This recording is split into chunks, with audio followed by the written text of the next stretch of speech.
शुरुआत में हमें बताया जाता है कि दुनिया में 7 जादुई तत्व मौजूद हैं, बर्फ, आग, हवा, धरती, अंतरिक्ष, रोशनी और अंधेरा। मगर इन शक्तियों को केवल जादूगरों के वंशज ही कंट्रोल कर सकते हैं और इन्हें अपनी शक्तियों के रूप में काम लेते हैं। फिर हमें रोंग नियान बिंग नाम के लड़के को दिखाया जाता है जो एक पब्लुकास नाम के अर्थ ड्रैगन किंग से लड़ता है। नियान बिंग के पास स्पेशल पावर थी जिसकी मदद से वो बर्फ और आग दोनों का इस्तेमाल अपने जादू के रूप में कर सकता है, क्योंकि उसके पास बर्फ की देवी और आग के देवता के मैजिकल स्टोन थे। नियान ड्रैगन किंग से कहता है कि तुम आज मुझसे नहीं बचोगे, मैं तुम्हें खत्म कर दूंगा। तो ड्रैगन किंग हंसते हुए कहता है कि तुम मेरे सामने बच्चे हो, तुम मुझे हरा नहीं पाओगे। तो नियान बिंग गुस्से में सभी जादुई तत्वों के हथियारों को एक्टिवेट करने लगता है। यह देखकर अर्थ ड्रैगन भी अपने असली रूप में आ जाता है और वो दोनों लड़ने के लिए तैयार होते हैं। मगर ये सीन यही कट हो जाता है। फिर हमें 10 साल पहले का सीन दिखाया जाता है जहाँ हम आइस मून एम्पायर में आइस गॉड पेगोडा को देखते हैं, जहाँ बिंगलिंग नाम की एक लेडी को दिखाया जाता है जो आइस मैजिशियन फैमिली से होती है। मगर उसने रोंग तियान नाम के एक फायर मैजिशियन से शादी की और उनके एक लड़का हुआ जिसका नाम रोन नियान बिंग था। पेगोडा के अंदर बिंगलू भी मौजूद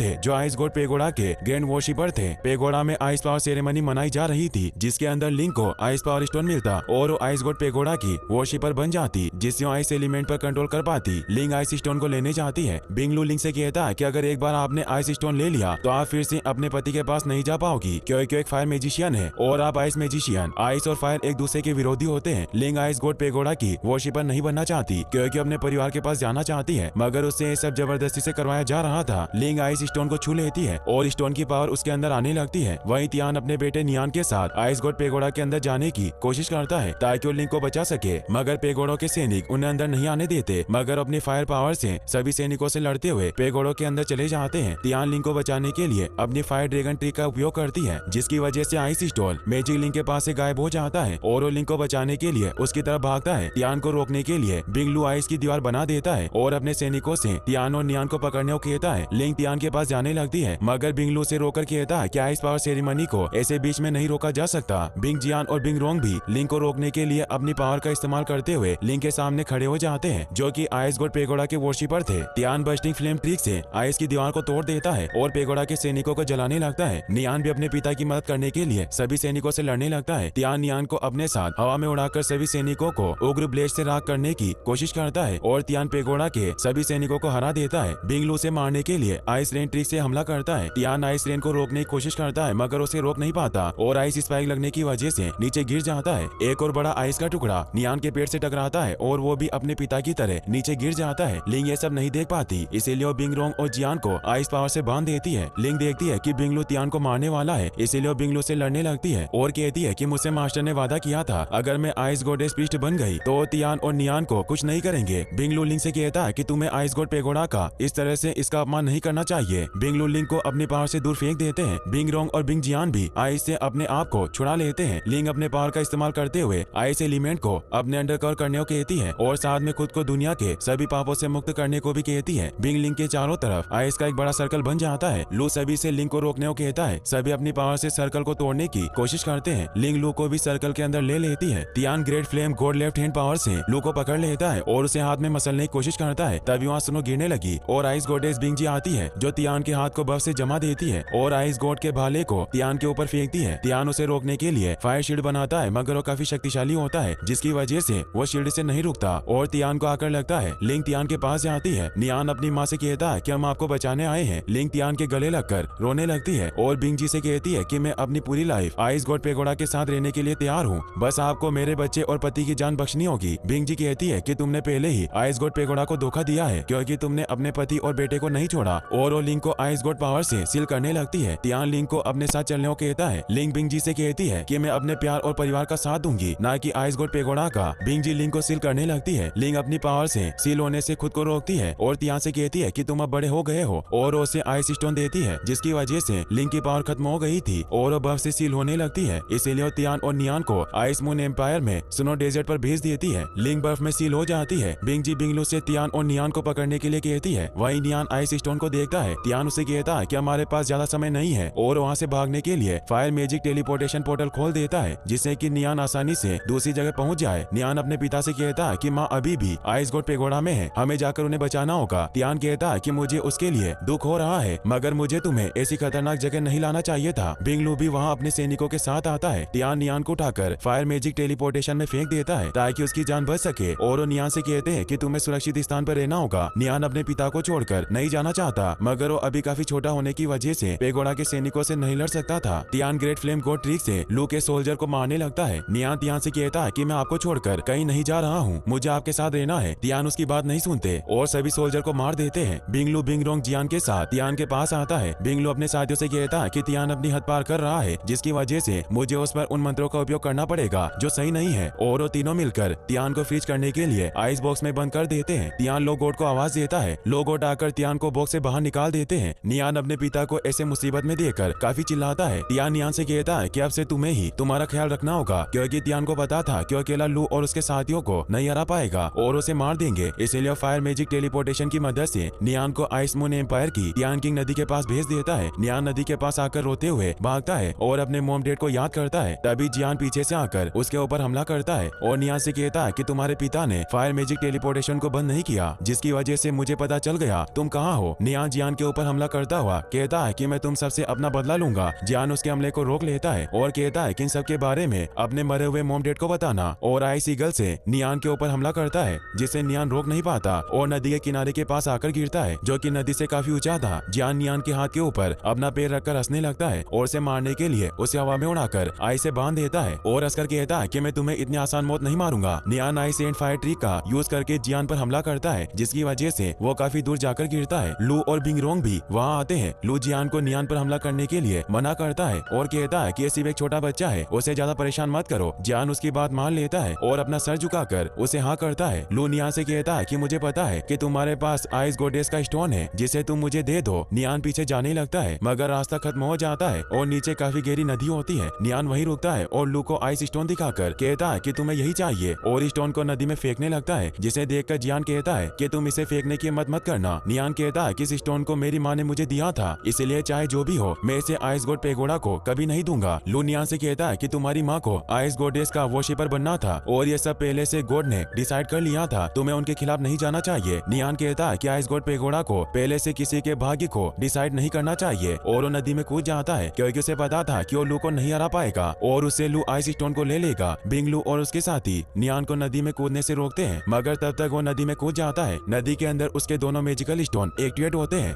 जिससे नियान को अपने पिता के विजन्स आने लगते हैं। स्टोन की पावर से नियान को होश आता है और वो नदी से बाहर निकलने की कोशिश करता है। वहीं जियान बिंगलू से कहता है कि नियान काफी बहादुर लड़का है जो इतनी ऊंचाई से कूद गया। बिंगरोंग कहती है कि इतनी ऊंचाई से कूदने के बाद वो नहीं बचा होगा। जियान बिंगलू से कहता है कि आइस गोडेस स्टोन तियान किंग नदी में गिर गया है, अब हम क्या करेंगे। बिंगरोंग कहती है कि उस बच्चे ने आइस और फायर मैजिक यूज किया था, मगर ऐसा कैसे कर सकता है जबकि फायर और आइस दोनों एक दूसरे के विपरीत काम करते हैं। बिंगलू कहते हैं कि ice God stone and flame God stone दोनों उसके पास थे, इस वजह से वो आसानी से दोनों मैजिक को यूज कर पाया, मगर आइस एंड फायर दोनों एक दूसरे को रोकने का काम करते हैं, तो नियान दोनों का इस्तेमाल कैसे कर सकता है। लू फिर से आइस पेगोडा जाने लगते हैं और कहते हैं कि हम स्टोन को वापस लेने आए थे, मगर हमारा मिशन फेल रहा। बिंगलू अपने मन में सोचता है कि सब उसकी वजह से हुआ और मुझे इसकी जिम्मेदारी लेनी होगी। लू आइस गोडेस के पावर से बर्फ का तूफान लाता है और तियान किंग नदी में अपने साथियों के साथ चला जाता है। वहीं फिर हमें आइस मून एम्पायर में पीच ब्लॉम्स नाम के एक फॉरेस्ट को दिखाया जाता है, जहाँ जाजी नाम के एक डीमन शेफ नदी के पास फिश पकड़ने के लिए बैठे थे। काफी समय तक उनके जाल में कोई मछली नहीं फंसी थी, इस वजह से वो एक बड़ी मछली के फंसने का इंतजार कर रहे थे। तभी उनके जाल में नियान बहते हुए फंस जाता है। जाजी को लगा कि उनके जाल में कोई बड़ी फिश फंसी है, इसीलिए वो खुद को लकी समझकर खुश होते हैं और जाल को जल्दी से पानी से बाहर निकालते हैं, मगर वो देखते हैं कि वो कोई फिश नहीं बल्कि एक छोटा लड़का है, जिसे वो अपने साथ अपने घर ले जाते हैं। जाजी का घर पीच ब्लॉम्स फॉरेस्ट में ही था। नियान बेहोश था, तभी उसके एलिमेंट स्टोन की पावर उसे अपने मॉम डैड की याद दिलाती है, जिसकी वजह से वो अचानक उठ जाता है और अपने दोनों एलिमेंट स्टोन को चेक करता है। तभी उसे खाने की खुशबू आती है, वो अपने मैजिकल स्टोन को जेब में रख लेता है। जाजी नियान के पास जाते हैं। नियान उन्हें देखकर डर जाता है और उनसे पूछता है कि आप कौन हो। वो कहते हैं कि मैंने तुम्हारी जान बचाई। नियान उन्हें थैंक्स बोलता है। जाजी नियान को अपना नाम बताते हैं और कहते हैं कि तुम मुझे बस दादाजी कहकर बुला सकते हो, और वो नियान से उसका नाम पूछते हैं। नियान उन्हें अपना नाम रोंग नियान बिंग बताता है। जाजी उससे पूछते हैं कि तुम पानी में कैसे गिरे और तुम्हारे मॉम डैड कहाँ है। नियान सोचता है कि आइस मून राज्य में आइस गॉड पेगोडा काफी फेमस और नामी जगह है, और अगर मैंने जाजी को अपने साथ जो हुआ उसके बारे में बता दिया तो शायद आइस गॉड पेगोडा को मेरे बारे में बता देंगे। इसीलिए नियान जाजी से कहता है कि मुझे मेरे नाम के सिवा अपने बारे में और कुछ याद नहीं है। जाजी कहते हैं कि तुम अपने मॉम डैड के बारे में भी भूल गए। नियान उन्हें कुछ जवाब नहीं देता और अपने मॉम डैड को मिस करता है। जाजी कहते हैं कि कोई बात नहीं, मैंने तुम्हारे लिए कांजी का सूप बनाया है, इसे पीकर तुम ठीक हो जाओगे। और नियान को बताते हैं कि खाने के असर को तुम्हें कम नहीं समझना चाहिए, तुम इससे जल्दी ठीक हो जाओगे। जाजी समझ जाते हैं कि नियान उनसे कुछ छिपा रहा है, इसीलिए उसे कहते हैं कि तुम मुझे अपने बारे में कुछ नहीं बताना चाहते हो तो कोई बात नहीं, मगर तुम कहीं नहीं जाना चाहते तो मेरे साथ रुक सकते हो। जाजी वहाँ से चले जाते हैं। नियान सोते हुए अपने मॉम डैड को मिस करता है। फिर हमें 1 महीने बाद का सीन दिखाया जाता है जहाँ नियान जंगल में लकड़ियाँ काट रहा था और वो अभी भी आइस गोड पेगोडा से अपने मॉम डैड का बदला लेना चाहता है। नियान गुस्से में जोर से पेड़ काट रहा था जिसकी वजह से उसका औजार पेड़ के अंदर ही रह जाता है। जब वो उसे निकालने की कोशिश करता है तो अपने औजार के साथ नीचे गिर जाता है। नियान को इस वजह से और तेज गुस्सा आता है और वो अपनी फायर एंड आइस टेक्निक का यूज करके पेड़ को काटने लगता है। नियान अपने आइस के जादू को देखकर हैरान हो जाता है क्योंकि इससे पहले उसे भी पता नहीं था कि आइस मैजिक को यूज कर सकता है। तभी वो अपने जेब से आइस स्टोन को निकालता है जिसे देखकर वो समझ जाता है कि आइस स्टोन की वजह से मेरे अंदर आइस पावर आई है और मैं फायर ट्रिक के साथ आइस ट्रिक का भी यूज कर सकता हूँ। तभी नियान को किसी के होने की आवाज सुनाई देती है। नियान जब देखता है तो उसे वहाँ एक लड़की दिखाई देती है जिसे देखकर नियान सोचता है कि इस जंगल में और कोई साधारण लोग कैसे आ सकते हैं और उस लड़की का पीछा करते हुए उससे पूछता है कि तुम कौन हो। लड़की का नाम फेंग नू होता है मगर वो नियान को अपना नाम नहीं बताती और वहाँ से भागती है। नियान के रोकने से जब फेंग नहीं रुकती तो उसके ऊपर आइस पावर से हमला करता है और फिर उससे उसके बारे में पूछता है और कहता है कि पिच ब्लॉसम की हवा बहुत जहरीली है, नॉर्मल लोग जंगल में नहीं आ सकते, तो तुम यहाँ कैसे आ गई। फेंग दौड़कर नियान की तरफ आती है और उस पर हमला करने लगती है। नियान अपनी फायर ट्रिक यूज करता है नियान को हराने के लिए। फेंग भी फायर ट्रिक का यूज करती है क्योंकि वो भी फायर मैजिक को यूज करना जानती थी जिसकी वजह से नियान नीचे गिर जाता है और फेंग वहाँ से भाग जाती है। नियान उसे रुकने के लिए कहता है मगर वो नहीं रुकती। नियान के पास फेंग का मास्क रह जाता है। नियान गिल्टी फील करता है क्योंकि एक लड़की से हार गया था और सोचता है कि अगर मैं एक लड़की को नहीं हरा पाया तो मैं आइस गोड पेगोडा से कैसे लड़ूंगा। ये सोचकर वो अपने मॉम डैड को फिर से मिस करता है क्योंकि उसने काफी छोटी उम्र में अपने मॉम डैड को अपनी आंखों के सामने खो दिया था जिस वजह से उसे बार बार अपने मॉम डैड की याद आती थी। फिर नियान लकड़ियां लेकर घर जाता है। जाजी नियान को कहते हैं कि लकड़ियों को नीचे रखकर डिनर के लिए अंदर आ जाओ। नियान लकड़ियों को नीचे रखकर जाजी के साथ खाना खाने लगता है। जाजी नियान से कहते हैं कि हमें साथ में रहते हुए 1 महीना बीत गया और हमें पता भी नहीं चला। जाजी नियान को बताते हैं कि मैंने तुम्हें जब बचाया था तो मुझे लगा कि मैंने तियानकिंग नदी में से एक बड़ी फिश को पकड़ा है। इस वजह से मैं बहुत खुश हुआ क्योंकि मैंने काफी दिनों से टेस्टी न्यूट्रिशन वाली फिश नहीं खाई थी और मैंने जरा भी नहीं सोचा कि जाल में फिश के सिवाय कोई और भी हो सकता है। और जब मैंने फिशिंग नेट को खींचा तो मुझे तुम मिले। नियान जाजी से उसकी जान बचाने के लिए थैंक्स बोलता है। जाजी हंसते हैं और कहते हैं कि इसकी कोई जरूरत नहीं है, मेरी किस्मत है कि तुम एक स्ट्रॉन्ग और यंग बॉय हो जिसकी वजह से तुम जल्दी ठीक हो गए और मुझे तुम्हें थैंक्स बोलना चाहिए क्योंकि तुम यहाँ अपनी इच्छा से रह रहे हो और तुमने मेरे लेबरिंग वर्क में मेरी हेल्प की है, वरना मैं अकेला मेहनती काम नहीं कर सकता था क्योंकि मैं बूढ़ा होते जा रहा हूँ और मेरे हाथ और भी खराब हो रहे हैं। जाजी नियान से कहते हैं कि तुम हमेशा खोए हुए से रहते हो मगर तुम आज मुझे कुछ ज्यादा उदास दिख रहे हो, तुम मुझसे कुछ मत छिपाओ, तुम जब मुझसे अपने मन की बात कहोगे तो तुम्हें अच्छा फील होगा। नियान कहता है कि मैंने जंगल में आज किसी और को देखा। जाजी कहते हैं कि मुमकिन नहीं है, पिच ब्लॉसम फॉरेस्ट की आवाज जहरीली है और इसके अंदर आने या इससे बाहर जाने के लिए स्पेशल एंटीडोट की जरूरत होती है। मैं कई सालों से यहाँ रह रहा हूँ और मैंने किसी और को यहाँ आते और जाते नहीं देखा। तुम काफी समय से फॉरेस्ट में थे, मैंने तुम्हें एंटीडोट दी थी मगर अब उसका असर खत्म हो गया है और अब तुम फॉरेस्ट की भाप से अफेक्टेड हो गए जिसकी वजह से तुम्हें किसी के होने का वहम हुआ होगा। नियान सोचता है कि वो लड़की पीच के जंगलों में आराम से घूम रही थी, वो कौन हो सकती